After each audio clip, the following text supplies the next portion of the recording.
महीना है, सबसे पहले तो हमारे दर्शकों को आप क्या कहना चाहेंगे? मैं अपनी तरफ से और वर्ल्ड पीस हार्मनी की तरफ से सभी देशवासियों को रमज़ान की मुबारकबाद कहूँगा। और साथ ही साथ अभी कुछ दिनों में होली आने वाली है, तो मेरी तरफ से, मेरे वर्ल्ड पीस हार्मनी की तरफ से आप तमाम देशवासियों को होली की होली बहुत मुबारक, बहुत होली मुबारक। होली मुबारक। वर्ल्ड पीस हार्मनी की सरगर्मियां मुंबई में बहुत तेज हो गई हैं, क्या कुछ नया होने वाला है? देखिए, हमारे जो वर्ल्ड पीस हार्मनी के कार्यकर्ता हैं जगह जगह हैं, और हमारे जो यूथ आइकॉन है एजाज खान हैं, और हमारे जो माजिद खान हैं, हमारे जो ये कर रहे हैं, यूनुस हैं, खुर्रम भाई हैं, और काफ़ी लोग हमारे जो वर्ल्ड पीस हार्मनी में कर रहे हैं। और हम जगह जगह जो है लोगों की मदद करेंगे, लोगों की सहायता के लिए आगे आएंगे। और अभी एक चीज़ हम और करने जा रहे हैं एजाज के नेतृत्व में, कि हम गरीब जो महिलाएं हैं, जो बुजुर्ग लोग हैं, उन्हें हम अपनी वर्ल्ड पीस हार्मनी की तरफ से एक राशन की किट भी इंशाअल्लाह जल्दी से प्रोवाइड कराएंगे। एजाज, आप कई सारी पार्टियों से चुनाव लड़ चुके हो, निर्दलीय भी आपने लड़ा है। आपको इस संगठन में ऐसा क्या लगा कि आपने अपने आप को इसके लिए समर्पित कर दिया है? देखिए, मैंने असदुद्दीन ओवैसी से मदद मांगी, मुझे नहीं मिली। मैंने चंद्रशेखर आज़ाद के लिए इलेक्शन लड़ा, उसने मुझे टिकट तो दी, लेकिन वो साथ में मैदान में मेरे साथ नहीं उतरा। वो अपनी एसी गाड़ियों में घूम रहा था, लेकिन मेरे लिए वो बॉम्बे में, महाराष्ट्र में आके महाराष्ट्र की गलियों में नहीं आया। उसने मेरे लिए सभा नहीं ली, उसने मेरे लिए प्रेस कॉन्फ्रेंस नहीं लिया। तो मैं चंद्रशेखर आज़ाद से कहना चाहूँगा कि मेरे भाई, अगर किसी का साथ देता है तो पूरा दे, जिस तरह से मैं तेरा साथ देता था, जिस तरह से तू ये बोलता था कि एजाज भाई जरा मेरा रीट्वीट मार दो, जरा मेरा ये लाइक कर दो, कमेंट कर दो। ये पूरी दुनिया जानती है कि मैंने हर शख्स की मदद की है जो हक के लिए लड़ाई लड़ता है। मुझे तू वैसा ही लगा था, लेकिन मेरी जान, तूने मेरे को आधी रात को आके टिकट, तेरे कार्यकर्ता आए, मुझे बोले कि टिकट लो और तुम लड़ो इलेक्शन, भाई तुम्हारे साथ है। उसके बाद तुम गायब हो गए। क्या किसी पार्टी ने तो नहीं भेजा था तुझे मेरे पास मेरे भाई? ये आज तक मैं सवाल, और इसीलिए मुझे 145 वोट मिले। तूने मेरा सपोर्ट नहीं किया, तू आया नहीं, और मेरा नाम भी खराब हुआ, मेरा पॉलिटिकल करियर पे भी दाग लग गया था। वो तो शकील सैफी साहब है जो मेरे कायद, जिन्होंने मुझ पे हाथ रखा अल्लाह के करम से और मेरे माँ बाप की दुआ से, और मेरे लिए प्रेस कॉन्फ्रेंस भी की, मुझे यूथ आइकॉन भी बनाया, और मुझे साथ लेके भी चल रहे। तो किसी का साथ दो तो ऐसा दो। वर्ल्ड पीस हार्मनी कोई हिंदू मुसलमान सिख ईसाई की पार्टी नहीं है, ये सबकी पार्टी है। कोई उसमें एक आदमी नहीं है, सब लोग है। ये जिसमें जो 4 पिलर है ना हिंदुस्तान के, हिंदू मुस्लिम सिख ईसाई, ये चारों की ये पार्टी है, और ये चारों लोग इसमें जुड़े हुए हैं। हमारे 5,000 मेंबर तो यहाँ बन चुके हैं, और वर्ल्ड लेवल पे बहुत सारे मेंबर्स है हमारे पास। और हमारा काम क्या है? ये कोई पॉलिटिकल पार्टी नहीं है। ये संस्था इन्होंने इसलिए बनाई कि वर्ल्ड में पीस आ सके, कोई गरीब तकलीफ में हो तो उसकी मदद हो सके। शकील सैफी हॉस्पिटल में लोगों के इलाज चलते हैं, और आप देखिए उनका जो इनॉग्रेशन था, वो नितिन गडकरी साहब, एकता कपूर, जितेंद्र साहब और भी काफी बड़ी शख्सियतों ने किया। उसके बाद वहां सबका इलाज चलता है, एम्बुलेंसें चलती है इनकी, और बिना पॉलिटिकल, इनको कोई वोट नहीं चाहिए, कोई टिकट नहीं चाहिए। उसके बाद देखो, कोई भी नेता ये काम इसलिए करता है कि उसे वोट चाहिए। जब इलेक्शन होता है तो वो लोगों को बांटने लगता है, जब इलेक्शन होता है तो गलियों में उतरता है वो। लेकिन ये शख्सियत 24 घंटा, कोई भी हेल्प आपको चाहिए, आप पहुंच गए हॉस्पिटल में, आपका इलाज हो जाएगा। इन तक बात पहुंची, आपको मदद मिल जाएगी। अभी मैं बता रहा हूं, किसी शख्स की मां का इंतकाल हो गया था, रमजान के महीने में इन्होंने जो कमाया है, उसने इन्हें फोन किया। ये जानते भी नहीं थे, किसी ने नंबर उनको दिया था, उस शख्स ने इनको फोन किया, और मैं सुन रहा था। और ये मुझे बोल रहे थे 2 मिनट रुक साइड में, क्योंकि मेरे सामने हर बात करते हैं, लेकिन कभी किसी को मदद करने की बात होते तो ये मेरे सामने नहीं करते, साइड में जा। तो मैं सुन रहा था, तो बोल रहे थे कि हाँ बोल। तो किसी ने सामने से बोला कि मेरी माँ मर गई है, तो इन्होंने बोला पूरा खर्चा मैं करता हूँ, कोई चीज की टेंशन मत लो, अभी भिजवाता हूँ। और फटाक से दूसरे फोन से इन्होंने फोन लगा के उसको पैसा भिजवाया। ये होता है असली कायद, इसलिए मैं इनको कायद बोलता हूँ, इनको मैं गॉडफादर बोलता हूँ। किसी का साथ दो तो पूरा दो। शकील सर, आए दिन आपको धमकियां मिलती रहती हैं कि आपको जान से मार दिया जाएगा, क्या डर नहीं लगता है? देखिए, डर तो नहीं लगता है, क्योंकि ज़िंदगी और मौत अल्लाह के हाथ में है। अल्लाह ताला जब चाहेगा जब मौत कर देगा, और ज़िंदगी देने वाला वही देखेंगे है। कौन आता है। और रही बात, मुझे आए दिन काफ़ी संगठनों से मुझे धमकियाँ मिल रही हैं, जान से मारने की धमकियाँ मिल रही है, मेरे परिवार को मारने की धमकियाँ मिल रही हैं। और बहुत ज़्यादा धमकियां दे रहे हैं। लेकिन मैंने इसकी सूचना हमारे देश के प्रधानमंत्री आदरणीय नरेंद्र मोदी जी, गृह मंत्री Amit Shah ji, police commissioner and chief justice of India, मैंने सबको इसकी कंप्लेंट दे दी है। इसके ऊपर मुझे ज़रूर है, मुझे अपने कानून पे और अपने प्रधानमंत्री आदरणीय नरेंद्र मोदी जी पर पूरा विश्वास है कि इसके ऊपर कानूनी कार्रवाई होगी और जो भी फैसला कानून लेगा मुझे मंजूर है। आप आए दिन दौरे करते रहते हैं देश भर में, क्या सरकार की तरफ से कोई सुरक्षा मुहैया कराई गई है? नहीं, मेरे को सुरक्षा की ज़रूरत नहीं है, मेरी सुरक्षा सिर्फ़ अल्लाह करता है और सुरक्षा के लिए मैं दौरे नहीं करता हूँ, मैं तो लोगों की मदद के लिए दौरे करता हूँ, चाहे हिंदू हो, मुस्लिम हो। हमारी संस्था का नारा है, भारत माँ के 4 सिपाही, हिंदू, मुस्लिम, सिख, ईसाई, और तमाम मेरे दोस्तों को जिसको भी मेरी मदद की ज़रूरत है, मैं हमेशा उनके साथ खड़ा हूँ। चाहे उनको लॉयर की ज़रूरत हो, चाहे उनको कानूनी मदद की ज़रूरत हो, चाहे उनको राशन की ज़रूरत हो, चाहे उनको मेडिकल की ज़रूरत हो, चाहे उनको एडवाइस की ज़रूरत हो, चाहे उनको कोर्ट की ज़रूरत हो, हमारी वर्ल्ड पीस हार्मनी ये काम हमेशा करती रहेगी। और मैं मीडिया से भी ये बोलना चाहूँगा कि हाँ, मीडिया का कोई नहीं है, कहा है, इनको कोई नहीं बोलता। मीडिया को भी अगर कोई मदद की ज़रूरत चाहिए तो आप मुझे बता सकते हो। मीडिया वाले सारे दोस्त हमारे भाई हैं। लाल टी शर्ट वाला हंस रहा है, और तो इससे बचो। जब आप लोग हमें दिखाते हो तभी हम स्टार बनते हैं। बड़े बड़े स्टार आप मीडिया वालों ने बनाए हैं और मैं उन लोगों को भी, आप मीडिया वालों को बायकॉट करना चाहिए जो लोग आपके ऊपर, कपड़े के ऊपर छीटाकानी करते हैं और आपको मतलब ऐसा समझते हैं। अगर आप किसी स्टार को ना दिखाओ तो वो स्टार नहीं बन सकता। तो आपको सल्यूट है, आपको सलाम है और आप लोगों की मदद खुल करके हमें सामने आना चाहिए। मुझे अगर कुछ भी मदद की ज़रूरत हो, पूरी, मैं मीडिया से बात कर रहा हूँ, मैं बॉम्बे की मीडिया से बात कर रहा हूँ, सबसे, किसी को कोई भी मदद चाहिए आप एजाज को बताएं, माजिद खान को बताएं और मुझे बताएं।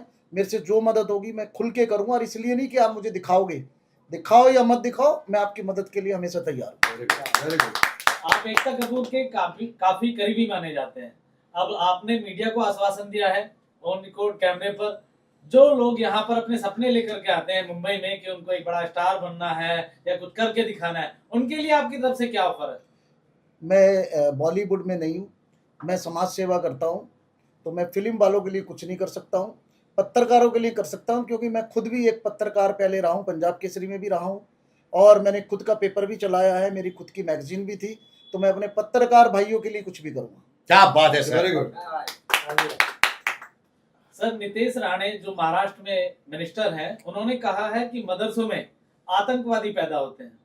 मैं नीतीश राणे को यही समझाना चाहता हूँ कि बेटा, तू जो है ये मत बोल कि आतंकवादी पैदा होते हैं। इस देश में सभी मुसलमानों ने, आज तूने बीजेपी ज्वाइन कर ली, जब तेरे पापा कांग्रेस में थे और सोनिया गांधी के यहाँ जाते थे, तो बेटा अपने पापा से पूछ कि कैसे उन्होंने राजनीतिक शुरू करी, अपने पापा से पूछ शकील शैफी कौन है, कैसे तुमने राजनीतिक शुरू करी और कैसे आज तुम धर्म को मत बांटो। किसी मुसलमान को या हिंदू को कोई आतंकवादी कहने का किसी को कोई अधिकार नहीं है। हम इतना ही कहना चाहते हैं कि अगर मदरसों में आतंकवादी बनते तो ये दरवाजे जो बनाते हैं ये मुसलमान बनाते हैं। आज इंडिया गेट के ऊपर आओ मेरे साथ, 90% शहीदों में मुसलमानों के नाम है, शहीदों के नाम है मुसलमानों के।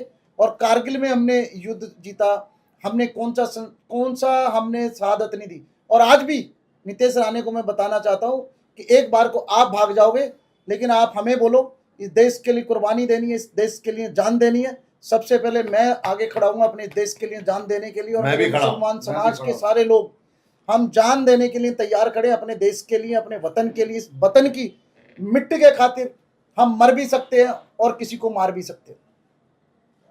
माजिद सर, आप महाराष्ट्र में महासचिव बनाया गया है आपको इस संगठन का, क्या कहेंगे वर्ल्ड पीस हार्मनी के लिए?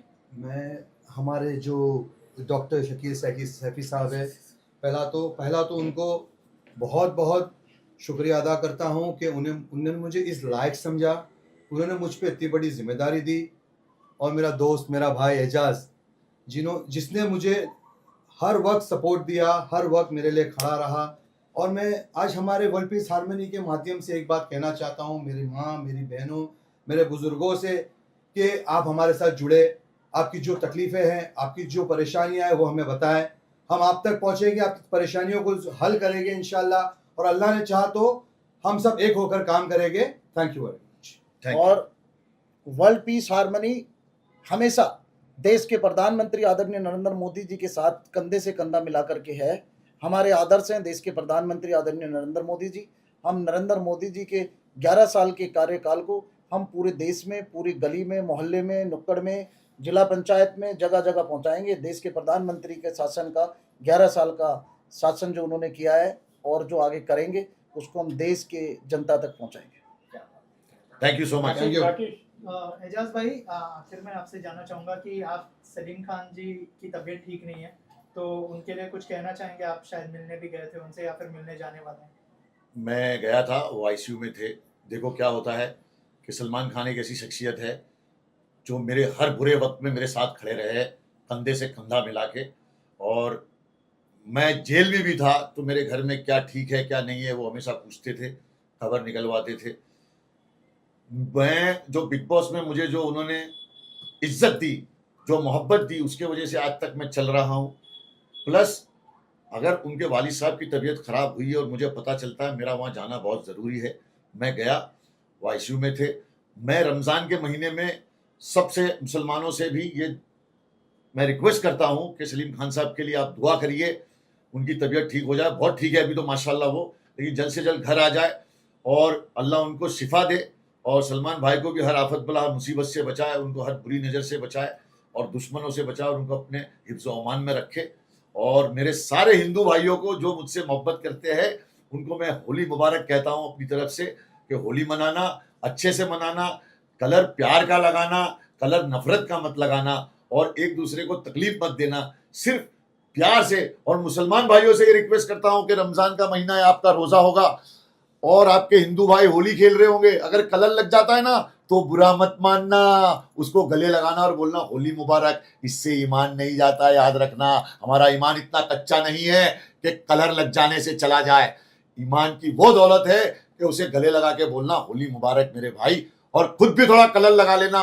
हिंदुस्तान को अभी प्यार की जरूरत है, नफरत की नहीं मेरे यारो, नफरत की नहीं मेरे यारो।